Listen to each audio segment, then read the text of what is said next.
എപ്പോഴാണ് തിമിരത്തിന് ശസ്ത്രക്രിയ ആവശ്യമായിട്ട് വരുന്നത്? കാഴ്ച കുറഞ്ഞ് ദൈനംദിന കാര്യങ്ങൾ ചെയ്യാൻ ബുദ്ധിമുട്ടുണ്ടാകുമ്പോഴാണ് സാധാരണയായിട്ട് തിമിരത്തിന് ശസ്ത്രക്രിയ നിർദ്ദേശിക്കുന്നത്. എന്നാൽ ചില കേസസിൽ തിമിരം മൂത്ത് കണ്ണിനുള്ളിൽ ലീക്ക് ആവുകയാണെന്നുണ്ടെങ്കിൽ, കണ്ണിൻ്റെ പ്രഷറോ വേദന ഉണ്ടാക്കുകയോ ചെയ്യുകയാണെങ്കിൽ കാഴ്ച തിരിച്ചു കിട്ടിയിട്ടില്ലെങ്കിലും അവിടെ ശസ്ത്രക്രിയ അനിവാര്യമായിട്ട് വരുന്നുണ്ട്. സർജറിക്ക് മുൻപുള്ള തയ്യാറെടുപ്പുകളിൽ വരുന്നതാണ് ബ്ലഡ് ടെസ്റ്റ് ഉണ്ടാവും, അതുപോലെ തന്നെ ECG ടെസ്റ്റും ചെയ്യേണ്ടതാണ്. ഹൃദ്രോഗം, സ്ട്രോക്ക്, ആസ്മ പോലുള്ള രോഗികൾക്കും തിമിര ശസ്ത്രക്രിയ ചെയ്യാവുന്നതാണ്.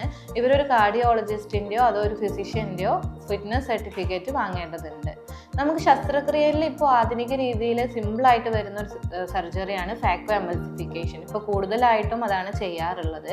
ഇതൊരു അൾട്രാസൗണ്ട് സാങ്കേതിക വിദ്യയാണ്. നമ്മുടെ കണ്ണിൽ ഒരു 1.5 മുതൽ 3 മില്ലിമീറ്റർ വരെ നീളത്തിലുള്ള ഒരു മുറിവുണ്ടാക്കി ഒരു അൾട്രാസോണിക് ഹാൻഡ് പീസ് കണ്ണിനകത്തേക്ക് കടത്തിയിട്ട് അവിടെയുള്ള തിമിരം പൊട്ടിച്ച് അത് പുറത്ത് വലിച്ചെടുത്ത് ആ സ്ഥാനത്തേക്ക് ഒരു പുതിയ കൃത്രിമ ലെൻസ് സ്ഥാപിക്കുകയാണ് ചെയ്യുന്നത്.